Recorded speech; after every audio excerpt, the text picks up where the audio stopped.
Cada vez que el imán, así se llama el líder religioso del Islam, los llama, ¿no? Los llama con bocinas.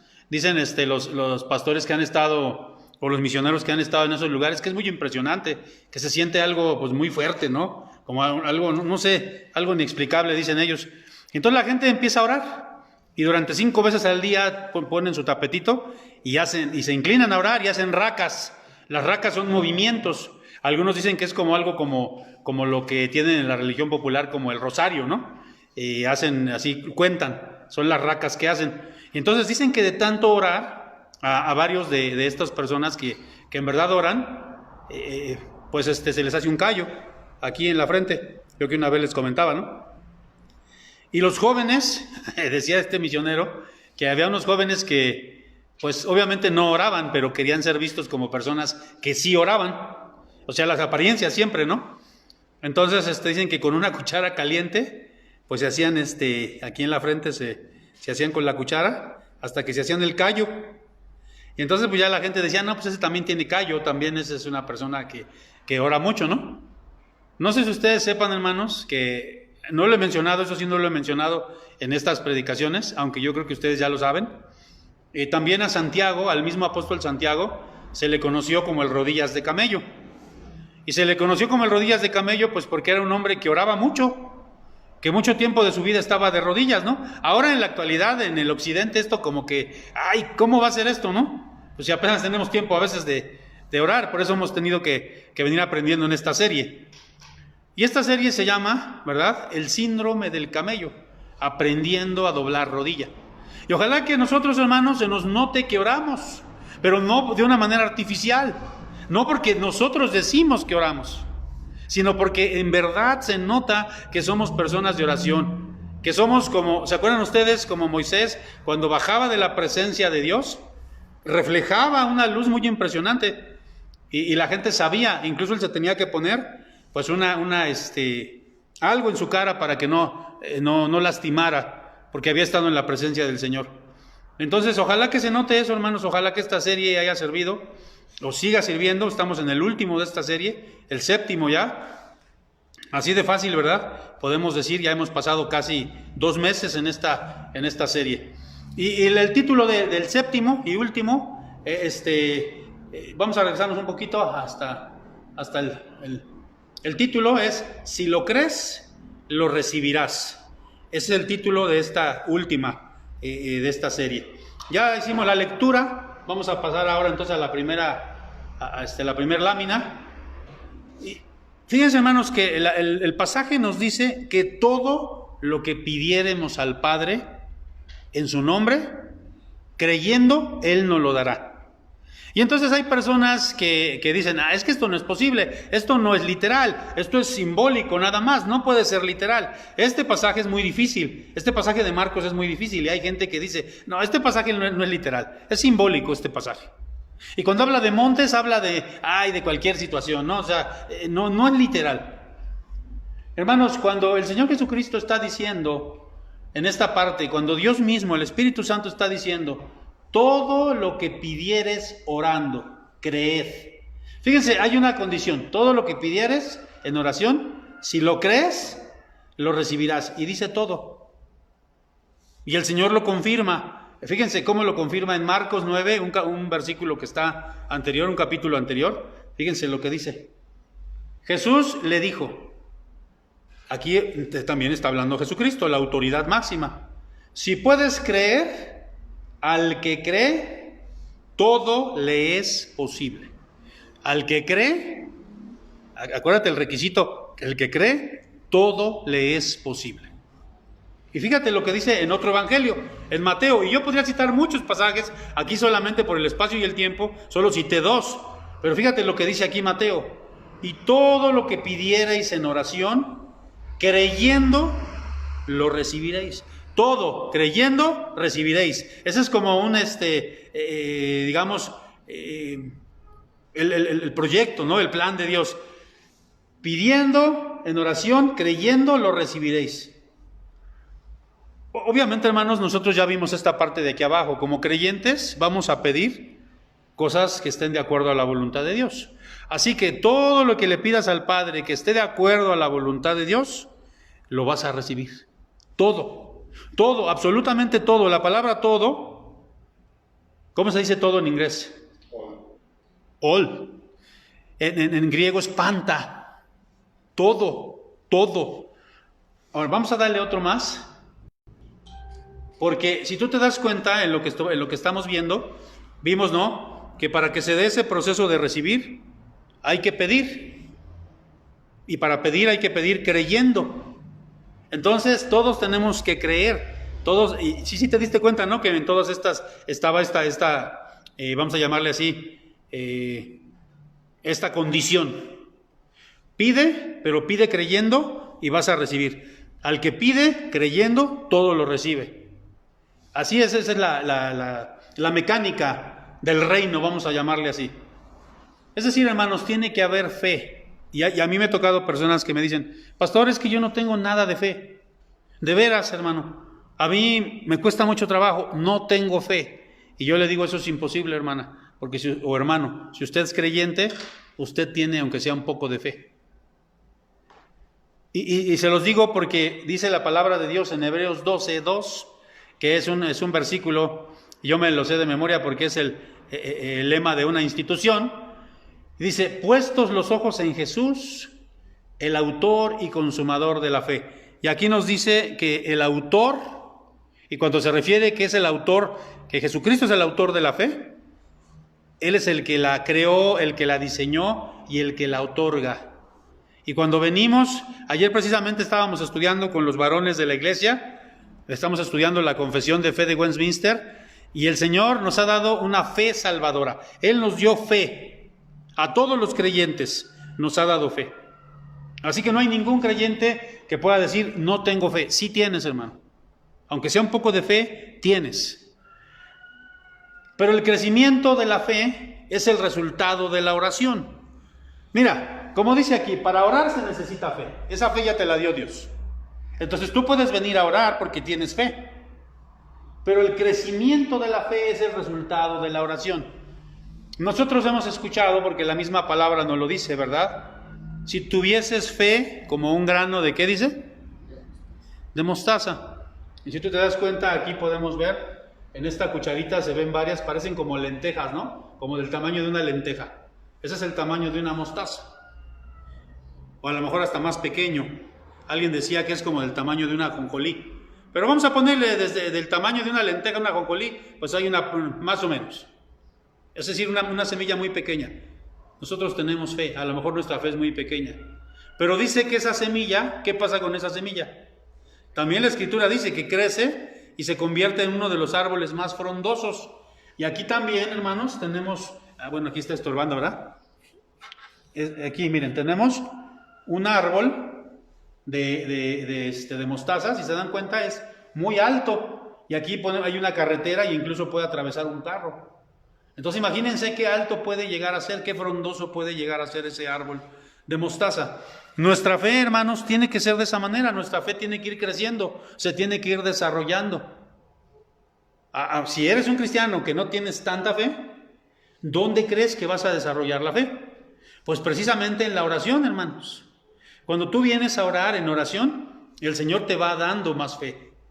Por eso, mis amados hermanos, a veces decimos, no, pues es que yo no tengo mucha fe. Pues sí, porque eres un cristiano carnal.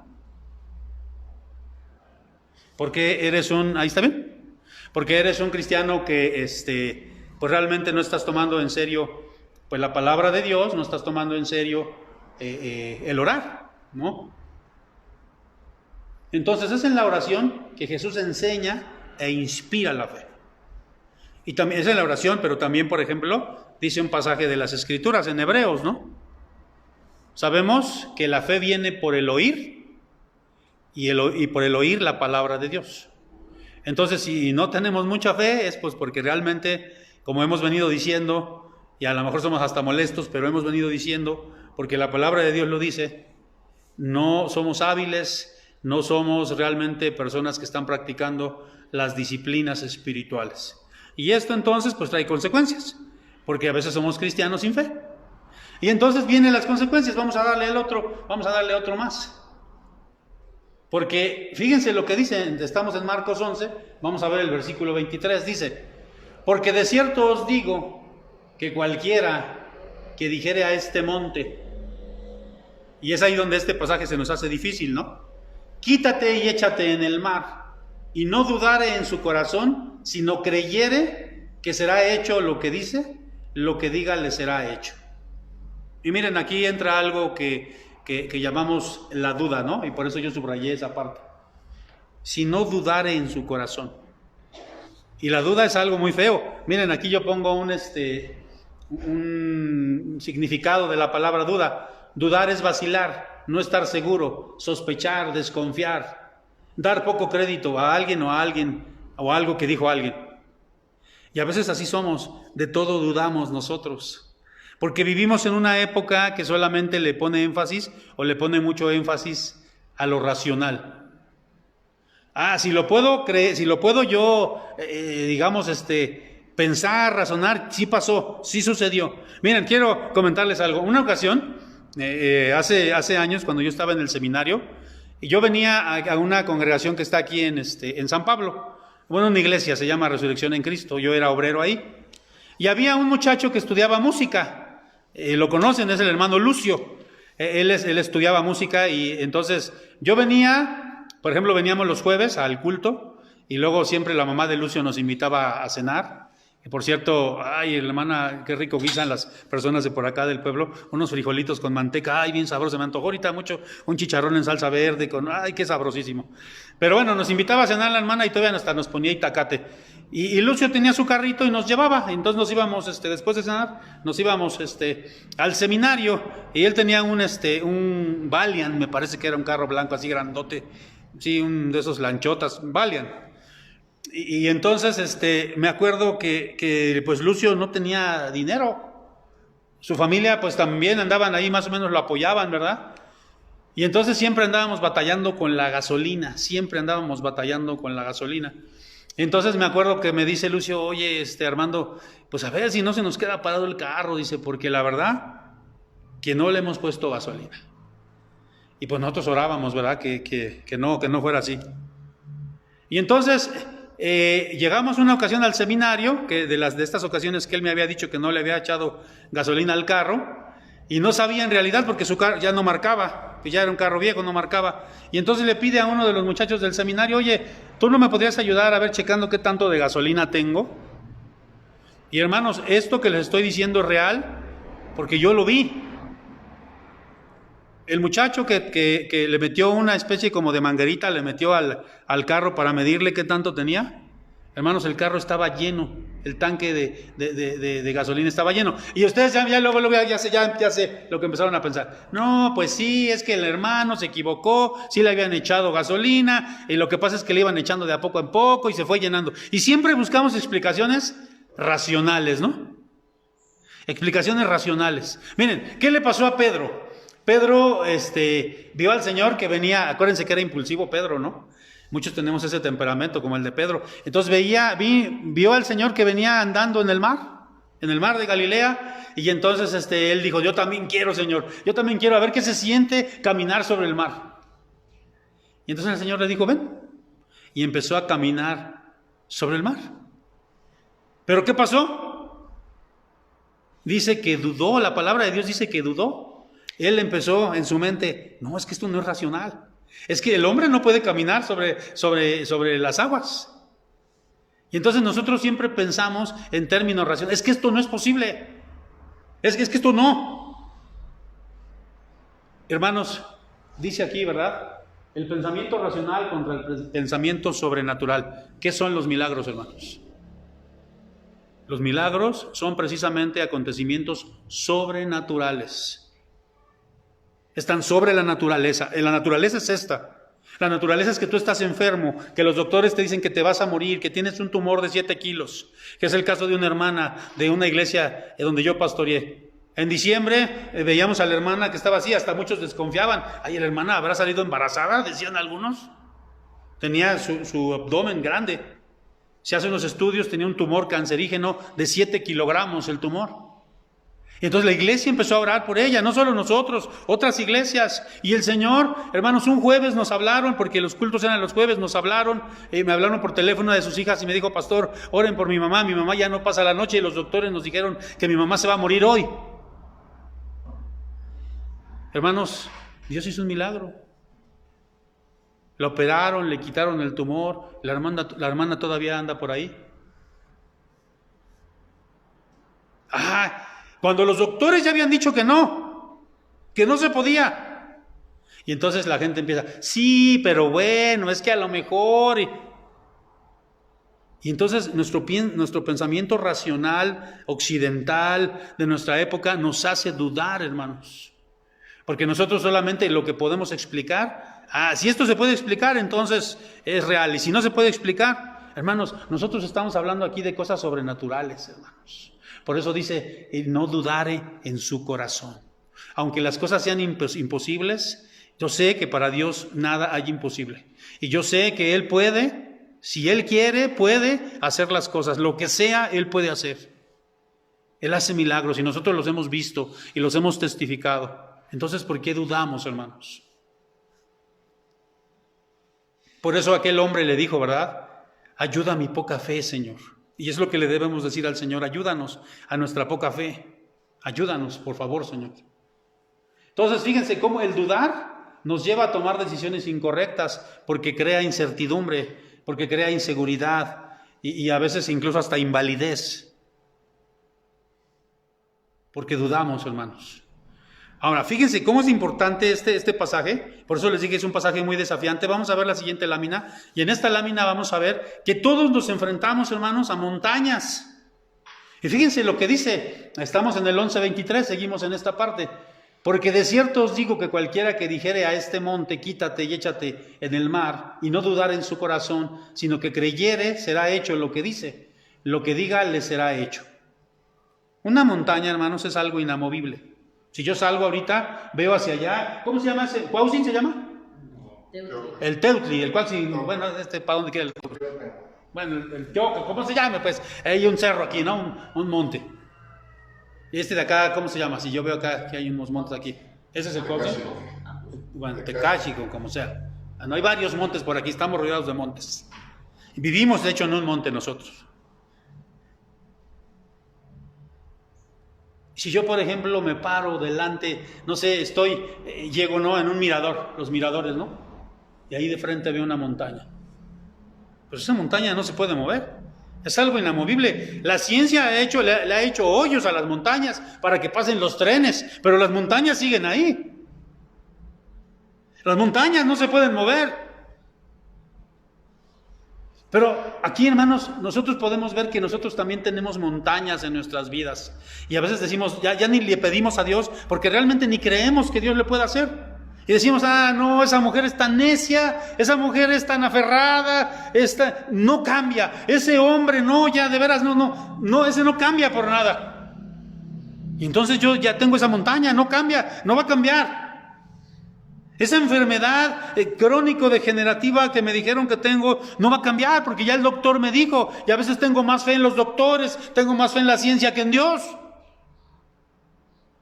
Dios sanó en su época la enfermedad más temida que había, que era la lepra. Para Dios no hay imposible, ni siquiera el coronavirus, ni siquiera el SIDA, ninguna enfermedad, el cáncer, ninguna enfermedad es imposible para Dios. Pero para nosotros son montañas, ¿no? Son montañas. Y entonces nosotros las creemos imposibles. Esas enfermedades incurables, esos hijos rebeldes, esas personas inconversas, ese negocio que nunca ha dado resultado. Es más, ya ni se lo pongo en las manos de Dios, porque a lo mejor hasta si se lo pongo en las manos de Dios, voy a sentir mal, porque me voy a sentir mal realmente, porque Dios ni lo va a contestar, entonces yo me voy a sentir realmente triste. No dudando, hermanos. Sí tenemos montañas, y esas montañas las tenemos que traer delante de Dios. Y Dios irá haciendo que esas montañas poquito a poco se muevan, poquito a poco se resquebrajen. Y tú, si empiezas a orar por esas cosas imposibles que tienes, por esa esposa necia, por ese marido inconverso, por esa montaña que es para ti, por esa enfermedad, tú vas a ver cambios, porque vas a ver que Dios va a empezar a resquebrajar esas montañas hasta que realmente se puedan ir al fondo del mar. Dios responde, hermanos. Este pasaje nos lo dice, ya lo vimos comparado con otros pasajes de la palabra de Dios. Pero tenemos que traerlos a la presencia de Dios, esas montañas. Hay muchas montañas en nuestras vidas y cada quien tiene las diferentes, ¿no? Y a veces nosotros las vemos tan enormes, tan grandotas. Es como aquel hermano, ¿verdad? Tuve un maestro en el seminario que nos contaba que cuando él era chiquito, este maestro dice que iba a los desfiles del 20 de noviembre, me parece, que es cuando marchan, ¿no?, los aviones y todo esto, ¿no? Y le pasan los soldados y todo. Y dice que él quería ver a los bomberos, quería ver a los soldados, pero estaba tan chiquito que no podía, ¿no? Y entonces asomaba así por una rendijita como aquí ahorita y pues nada más veía así, veía tantito, ¿no? Y entonces dice que pues ya cuando su papá se daba cuenta lo cargaba y entonces ya podía ver todo el panorama, hermanos. Y a veces nosotros, enceguecidos en nuestra poca fe, solamente vemos esa rendijita y vemos el problemón grandote. Pero cuando Dios nos carga, vemos todo el panorama y vemos que Dios es grande y que Dios tiene el poder y que Dios puede, hermanos, de verdad. Puede hacerlo, hermanos. Vamos a darle uno más. Ahora, en este proceso de la oración, en este proceso de no dudar, de tener fe, de creerle a Dios, de traerle las montañas, hay algo que Dios va poniendo en nosotros y que se llama certeza. Fíjense, yo quiero tener mucho cuidado en lo que voy a decir aquí. Fíjense lo que dice Marcos 11:23. Y lo hemos estado leyendo, pero vamos a leer esta parte para darle énfasis a lo que está subrayado. Porque de cierto os digo que cualquiera que dijere a este monte, quítate y échate en el mar, y no dudare en su corazón, sino creyere que será hecho lo que dice le será hecho. Ya he mencionado que hay una teología, ¿verdad?, errada, que es la de la palabra de fe, porque dice aquí, ¿verdad?, tú confiésalo, ¿no? Dilo. Y ahí está como loquito, ¿no? Por ejemplo, es que yo pedí por un carro y entonces bien llego, hermana Martita, ¿qué cree que ya tengo ya el Ferrari que le pedí? Ya lo tengo, hermana, Oye, Samuel, te invito a dar una vuelta a mi Ferrari, ya lo tengo. Es lo que dice, es lo que está diciendo esta teología errada, ¿no? Y hay hermanos ahí, tú confiésalo y confiésalo. Y van al centro, por ejemplo, me acuerdo que una vez fuimos con unos hermanos pentecosteses porque hicimos una actividad en conjunto y fuimos al centro y entonces ellos empezaron allí afuera de la tienda a declarar, ese teclado es de nosotros, ese ya está así como que yo no vengo con estos cuates, ¿no? Porque no es esa la manera, hermanos. Es decir, di que te será hecho, es algo que tú crees, algo que tú en tu corazón tienes. Ahora, fíjense bien, hermanos, aquí es donde yo quiero que me pongan atención. Bueno, en todo, ¿verdad? Pero aquí más. Cuando hemos orado al Señor, precisamente en la oración el Señor nos va a dar esa fe. Él nos va aumentando la fe en la oración. No es al revés, tú nunca vas a tener una fe grandotota y por eso vas a venir a orar. No, así no es, hermanos.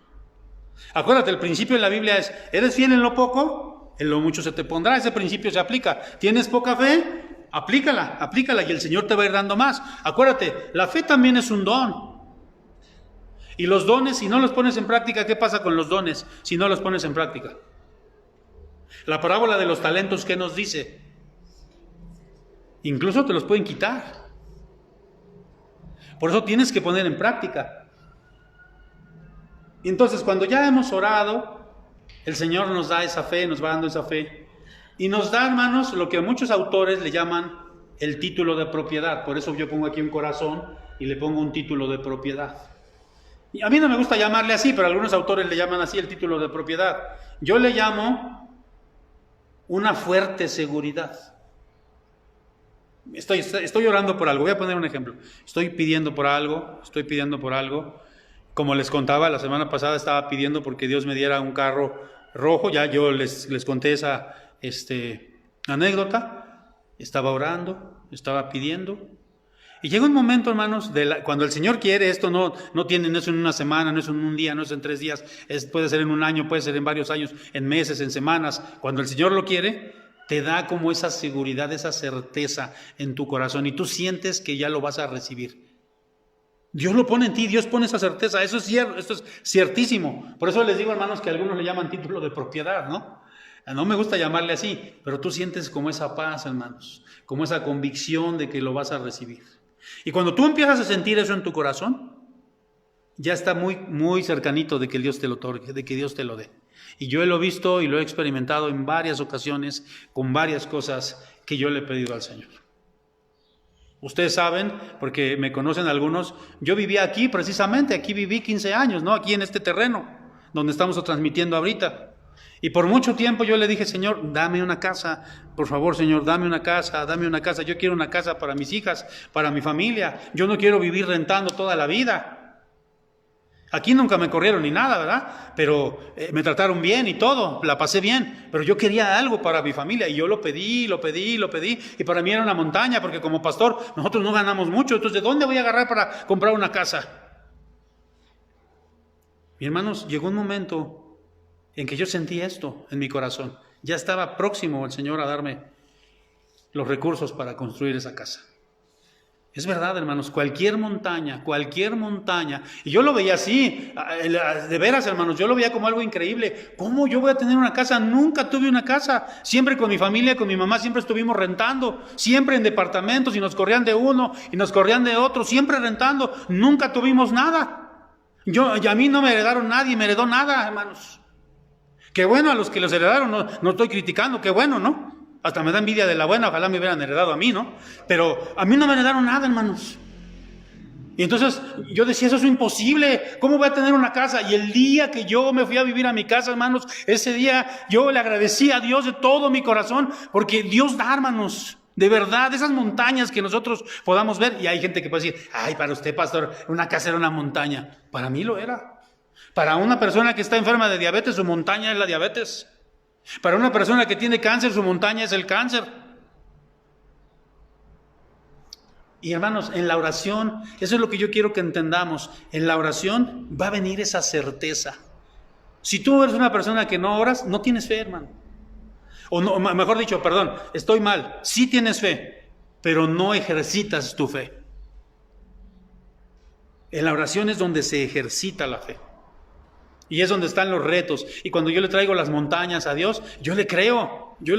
¿Tú cómo le vas a hacer tú, Señor? No sé, es tu problema, tú eres el dueño del oro y la plata. Ese no es problema mío. Tú me has dicho que yo venga y te pida. Tú eres el dueño de nuestras vidas. Miren, hay gente, ¿no?, que dice, ay, es que le dijeron que tiene una enfermedad crónico-degenerativa. Hermanos, ni los médicos conocen al 100% el cuerpo. Hay muchas enfermedades que los médicos se quedan así y dicen, pues quién sabe. No sabemos.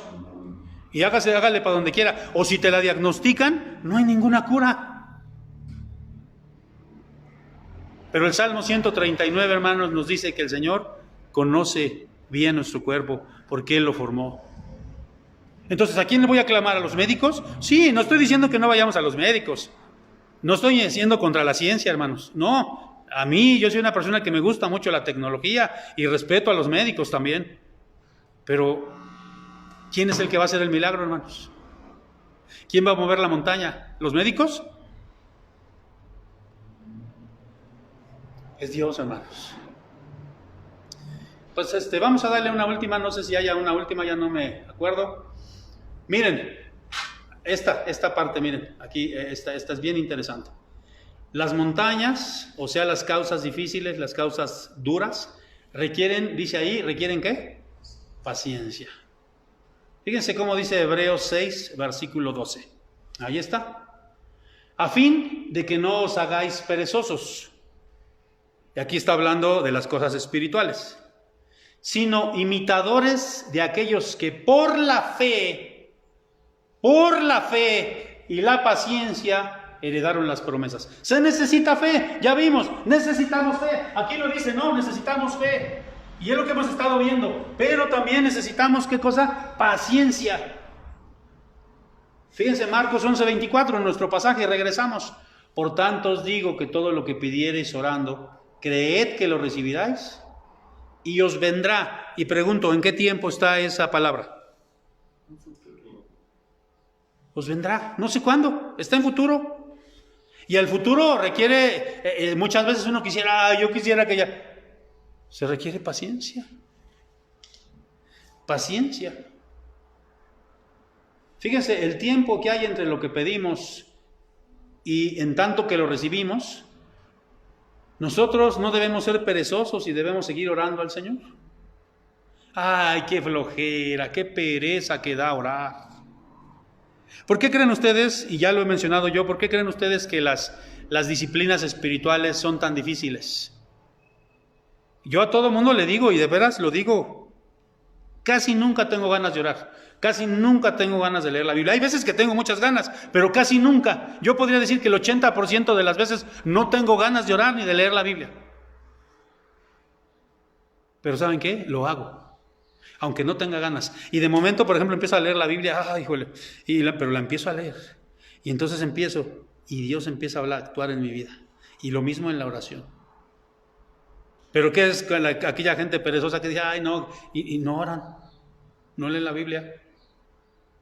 No hay, discúlpame hermano, yo quisiera decirte, hay un elevador para, no hay ninguno, tienen que ser por las escaleras, un peldaño a peldaño, peldaño a peldaño, no hay de otra, hermanos. Y aquí no hay más que orar y orar y orar y traerle las montañas al Señor, tener fe, creer, no dudar y decirle, Señor, cierto, ayuda a mi poca fe. Y entonces, hermanos, esta mentalidad, fíjate cómo al oriental, por eso menciono yo, ¿no? El occidental, todo es racional, todo tiene que ver, tiene que ser, no, pues sí, 2 por 2 son 4, y las matemáticas de Dios no son así, hermanos. Y las matemáticas de Dios no son así. No todo tiene que ser racional. Vamos entonces, hermanos, creo que ya es todo, creo que ya no hay ninguna. Vamos a orar, vamos a pedir a Dios que nos enseñe, o más bien no que nos enseñe, ya nos ha estado enseñando, sino que podamos nosotros aprender de estas predicaciones. Ahora, hermanos, si las quieres volver a escuchar, allí están, hermanos. Hay un canal que se llama Armando Arco de Bronce y están todas las predicaciones en video, allí están todas las predicaciones. Y también las mando por audio, así que no tenemos ningún pretexto. Si las quieres volver a escuchar, escúchalas. Lo que se trata es que lo empieces a poner en práctica, que aprendas a doblar rodilla delante de Dios, que seas como ese camello. El desierto, hermanos, que atraviesan los camellos es la vida. Y la vida nos trata mal, a veces hay calor, a veces hay clima extremo. Y me refiero a que a veces estamos pasando por problemas, situaciones difíciles. A veces estamos bien, pero a veces no, hermanos. Nos cambia la vida de un momento a otro. Y el camello tiene que doblar su rodilla para que se le quite la carga, sea refrescado y quede listo para nuevamente emprender nuevas aventuras. Ojalá, hermano, que esto no lo eches en saco roto, que esto lo apliques a tu vida todos los días de tu vida como cristiano. Todas estas predicaciones. Aquí explicamos de pe a pa lo que es orar. Todas las aristas de la oración las vimos, hermanos. Ojalá las apliquemos a nuestra vida. Vamos a orar. Padre, gracias nuevamente por esta serie que pudimos comenzar y hoy nos permites terminar. Por tu gracia, tu amor y tu misericordia. Enséñanos a doblar rodilla delante de ti, Señor. A humillarnos delante de ti. A tener fe. A que quites de nosotros toda duda. Y que esas montañas que hay en nuestras vidas puedan desaparecer, Señor. Que tú las vayas resquebrajando poco a poco hasta que se hundan en el mar. Que así sea, Señor. Bendice pues estas prédicas. Bendice a los hermanos que las escuchan. Y sobre todo, Señor, que el Espíritu Santo nos toque y nos haga, Señor, hacedores de tu palabra. En Cristo Jesús. Amén.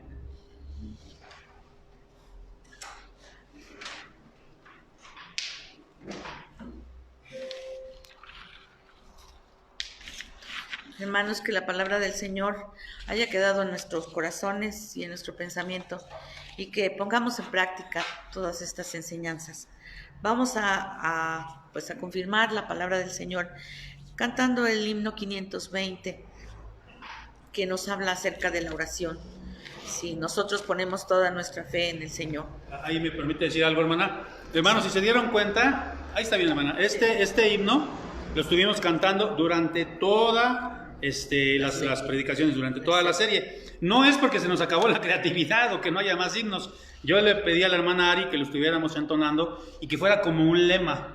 Porque si ustedes se dan cuenta, escuchen lo que cantamos, sintamos lo que estamos cantando y nos vamos a dar cuenta que este himno habla precisamente de la oración, ¿verdad?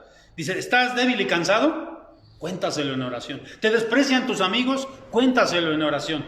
Por eso, hermanos, es que pusimos este himno. Y ojalá que también te quede en tu corazón este himno, ¿verdad? Como un lema de lo que es la oración. Perdón. Gracias, hermano.